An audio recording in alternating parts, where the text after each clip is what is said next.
vamos a darle la bienvenida a Migdonia Ayestas del Observatorio de Violencia de la Universidad Nacional Autónoma de Honduras. Estamos atemorizados por lo que hemos visto este fin de semana. Tantas muertes con saña, con odio. Eso es lo que hemos visto en las últimas horas. Bienvenida. Buenas tardes, y lastimosamente nos hemos acostumbrado a vivir y a ver tanta violencia que muchas veces ya ni nos da miedo ni nos inmuta. Y esto se vuelve un problema en el país, que en promedio 8 a 9 víctimas diarias, de las cuales el 50% son menores de 30 años y una de ellas es mujer.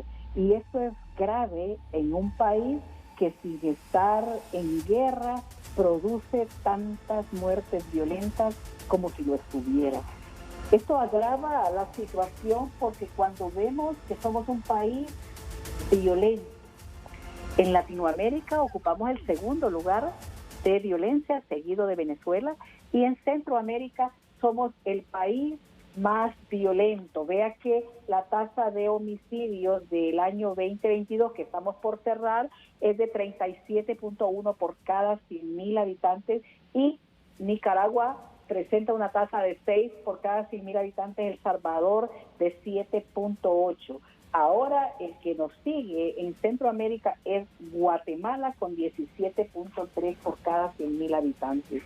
Esto nos da una situación de que la gente tiene miedo, porque no solo se producen en los espacios cerrados como la casa de habitación, sino que también en los espacios públicos, donde genera el miedo, la percepción de riesgo y la preocupación de la ciudadanía.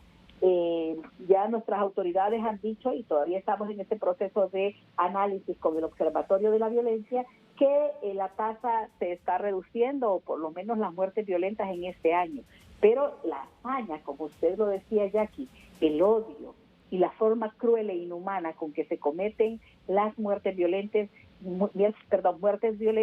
da mucha preocupación, porque también siempre se dice lo mismo: no se sabe quién fue, no se sabe por qué, y las autoridades están investigando. Aquí es importante establecer que se requiere gestionar los resultados de la investigación científica criminal, que dé cuenta de quiénes son y por qué le quitaron la vida a los hondureños y hondureñas, porque así le pondríamos rostro, y los criminales estarían pagando en las cárceles con una sustentación de pruebas, obviamente, pero que además los sacaríamos de circulación para que no sigan cometiendo tantos hechos violentos que sin duda se requiere que haya en el país una política criminal que no solo tenga que ver con quiénes son las víctimas, sino quiénes son los victimarios y cuál es ese proceso de persecución penal en el país.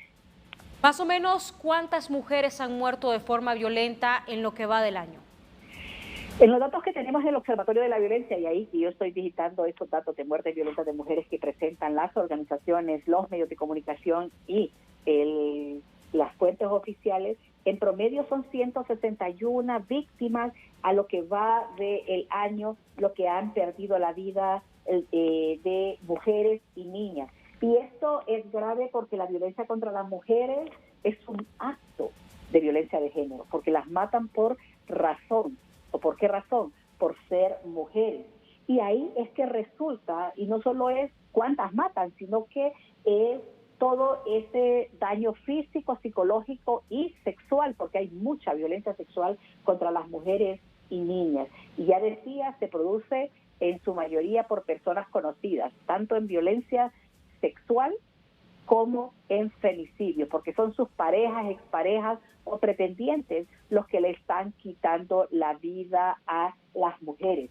Mire, desde el 2005 hasta el 2022 son 7.089 las muertes violentas de mujeres y femicidios que se han desarrollado en el país, se han ejecutado en el país, de las cuales el 60% son femicidios.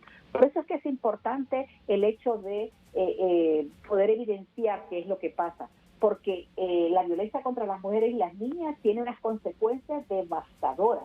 ¿Se imagina que a cada 23 horas esté perdiendo la vida a una mujer? En promedio es una víctima diaria. Y esto trae enormes consecuencias para la salud y el bienestar de las mujeres, de las niñas, pero de sus familias. Y ahí quiero establecer que la violencia contra las mujeres se puede prevenir, porque tiene su origen en esa forma como educamos a los varones, que les enseñamos a que ellos son los que mandan, que ellos son los que tienen el poder y que a las mujeres hay que someterlas, que son para la casa y hay que mandarlas. Por eso es que debemos pensar en el rol que tenemos como personas, hombres, mujeres y demás, para que podamos establecer acciones de prevención, porque de lo contrario solo vamos a pasar a contarlas porque nada que se judicializa. Y el estado de excepción, porque usted me dice son de 8 a 9 muertes diarias, ¿cree que ha funcionado?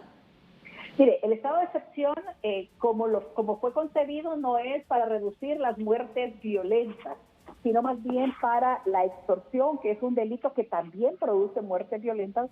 En promedio de esas muertes violentas, dos diarias son las que tienen que ver con muertes violentas de taxistas, de mototaxis, porque les mandan el mensaje a los empresarios.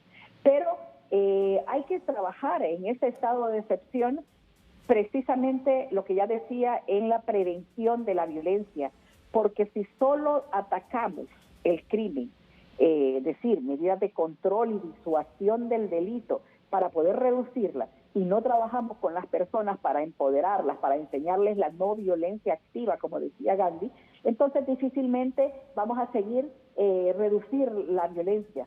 Se requiere establecer una política criminal, tanto que el Estado, los gobiernos municipales, las organizaciones nacionales e internacionales, la sociedad civil, como con corresponsabilidad, igual que la persona, pueda establecer cuáles son sus factores de riesgo para que pueda tener factores de prevención. Pero eso hay que enseñárselo, y hay que enseñárselo en la familia, en la escuela, en los sitios de trabajo, porque también parte de esa violencia tiene que ver con el acoso sexual, el acoso laboral que les afecta a las personas.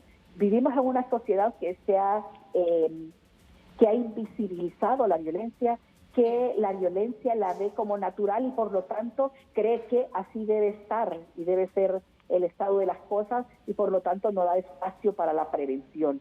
Eso sí es importante definirlo, porque si no enseñamos mecanismos alternativos a la resolución de conflictos, porque el segundo posible móvil, el primero es el sicariato, que tiene que ver con criminalidad organizada, pero el segundo son las riñas interpersonales, cómo resolvemos los conflictos.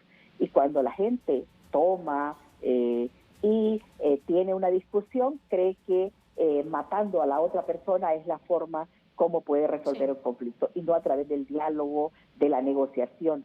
Por eso es que es importante enseñar como pilar fundamental la prevención de la violencia.